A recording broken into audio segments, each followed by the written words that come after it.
दिगंबरा श्रीपादवल्लभ दिगंबरा अवधूत चिंतन श्री गुरुदेव दत्त। नमस्कार, तुम्हा सर्वांचे श्री स्वामी भक्ती या चॅनलमध्ये स्वागत। सर्वांना श्री स्वामी समर्थ।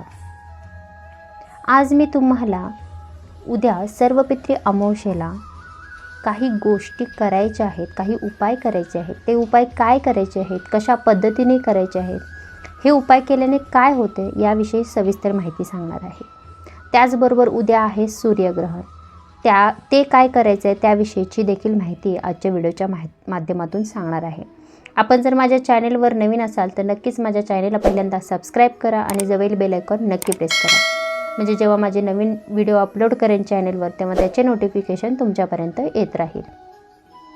पितृपक्षातील सर्वपित्र अमावस्या हा शेवटचा दिवस आहे, जी आपल्या पितरांसाठी आपण सेवा करणार आहोत। 15 दिवस आपण आपल्या पितरांसाठी सेवा केलेल्या आहेत। त्यामध्ये आपण भागवत पारायण केलेलं आहे, जप केलेला आहे। या ज्या काही सेवा केल्या आहेत त्या आपल्या पितरांसाठी केलेल्या आहेत। तर उद्या आपल्याला सर्वपित्री अमावस्येला देखील हाच काही उपाय करायचे आहेत, जे आपल्या पितरांसाठी करायचे आहेत, आपल्या घरासाठी करायचे आहेत। त्या पितृ दोषातून आपल्याला मुक्त होण्यासाठी काही उपाय करायचे आहेत। उपाय अगदी सोपे आहेत, तुम्ही सहज करू शकता। पहिल्यांदा मला सांगायचं आहे, 14 ऑक्टोबर रोजी सूर्यग्रहण आहे। बरेच संभ्रम आहेत की सूर्यग्रहण आहे, मग प्रेग्नेंट महिला आहेत त्यांनी हे पाळायचं की नाही। तर हे ग्रहण भारतात दिसणार नाही, त्यामुळे तुम्ही हे ग्रहण पाळा नाही तरी काही हरकत नाही। आता पाहूया आपल्याला उपाय काय करायचे आहेत। तर सर्वपित्री अमावस्येला आपल्याला दीपदान करायचं आहे। आता दीपदान हे कसे करायचे आहे, तर 2 दीपदान करायचे आहेत। एक दीपदान आपल्याला पिंपळाच्या झाडाखाली करायचे आहे। पिंपळाच्या झाडाखालीच का करतो, तर पिंपळाच्या झाडाखाली भगवान विष्णूंना सूक्ष्म स्वरूपात मांडलं गेलेलं आहे त्या ठिकाणी, म्हणून आपल्याला पिंपळाच्या झाडाखाली एक दीपदान करायचं आहे। दीपदान करताना एक पंती घ्या, 2 वातीची 1 वात करा आणि ती वात आपल्याला दक्षिण दिशेला करून आपल्याला त्या ठिकाणी दिवा लावायचा आहे। जेव्हा आपण दिवा लावतो तेव्हा झाडाला आपल्याला स्पर्श करायचा नाही, हात लावायचा नाही। तो उपाय आपल्याला तिथे त्या ठिकाणी जाऊनच करायचा आहे। जेव्हा आपण दीपदान करणार आहोत पिंपळाच्या झाडाखाली, तेव्हा ओम पितृदेवताय नमः हा मंत्राचा जप आपल्याला 11 वेळा किंवा 21 वेळा, 7 वेळा, 5 वेळा जसं तुम्हाला जमल तसं बोलत आपल्याला हा मंत्र बोलत त्या ठिकाणी दीप लावायचा आहे। त्यावेळेला देखील आपल्याला तो दीप दक्षिण दिशेला येईल अशा पद्धतीने लावायचा आहे। पिंपळाच्या ठिकाणी आपण ज्या ठिकाणी आहोत त्या झाडाच्या दक्षिण दिशेला आपल्याला पिंपळाच्या झाडाखाली दिवा लावायचा आहे। यामध्ये तुम्ही साधं तेल वापरा, काळे, त्याचबरोबर मोहरीचे तेल वापरा, तिळाचे तेल वापरलं तर अतिउत्तम। पण या तेलामध्ये आपल्याला एक गोष्ट टाकायची आहे, ती म्हणजे काळे तीळ।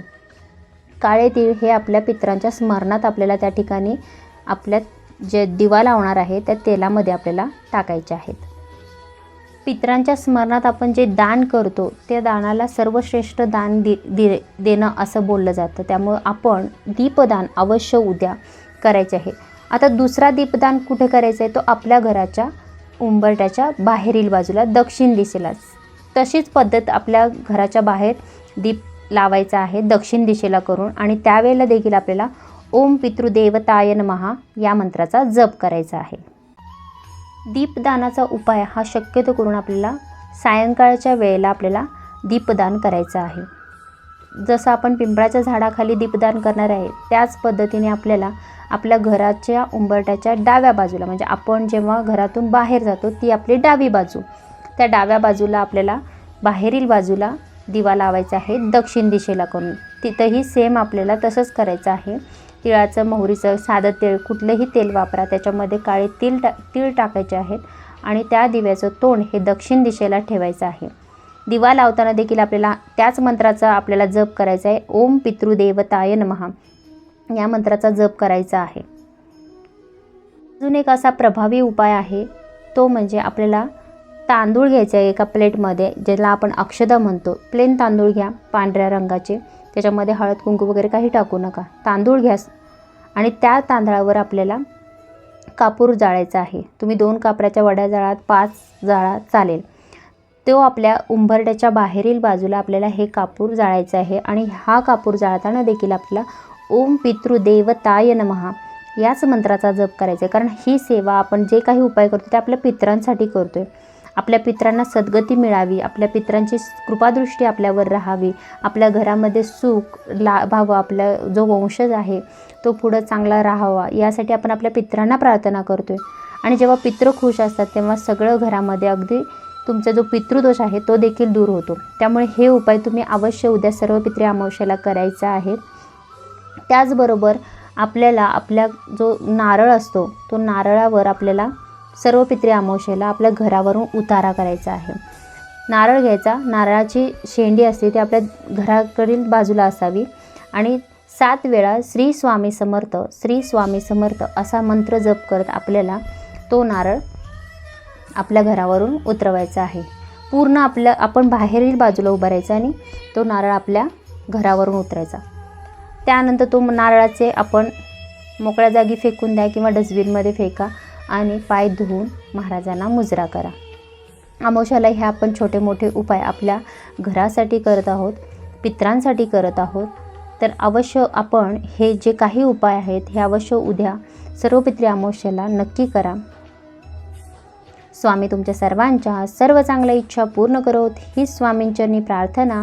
व्हिडिओ आवडले असल्यास शेअर करायला विसरू नका, चॅनेलला नक्की सबस्क्राईब करा आणि कमेंट करायला विसरू नका. श्री स्वामी समर्थ.